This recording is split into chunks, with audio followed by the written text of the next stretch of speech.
नवी मुंबईमध्ये रविवारी पहाटे ऐरोली सेक्टर 4 मधील सुशीला देवी देशमुख विद्यालय SDV शाळेजवळ सोनसाखळी चोरीची घटना घडली असून साफसफाई करत असलेल्या महिला कर्मचाऱ्याच्या गळ्यातील सोन्याची माळ हिसकावून चोर ऍक्टिव्हावरून पळून गेले। या घटनेचा व्हिडिओही समोर आलाय। यशोदा वासुदेव पाटील वय 57 राहणार ऐरोली नवी मुंबई महानगरपालिकेत सफाई कामगार म्हणून कार्यरत आहेत।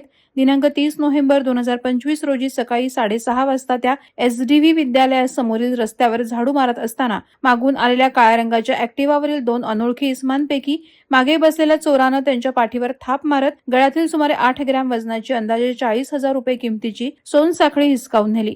त्यानंतर चोरट्यांनी दुर्गा माता मंदिराच्या दिशेने पळ काढल्याची माहिती पीडित महिलेनं दिली आहे। यशोदा पाटील यांनी ताबडतोब रबाळे पोलीस स्टेशनमध्ये तक्रार नोंदवली असून चोरट्यांचं वर्णनही दिलंय।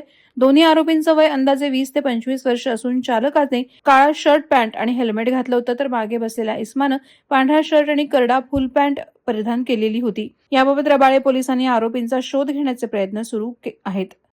वादळवारा लाईव्हसाठी अमोल कांबळे, नवी मुंबई। नवी मुंबई व रायगड जिल्ह्यातील ताज्या बातम्या आणि घडामोडींसाठी सबस्क्राईब करा वादळवारा लाईव्ह चॅनल आणि दाबा बेल आयकॉन।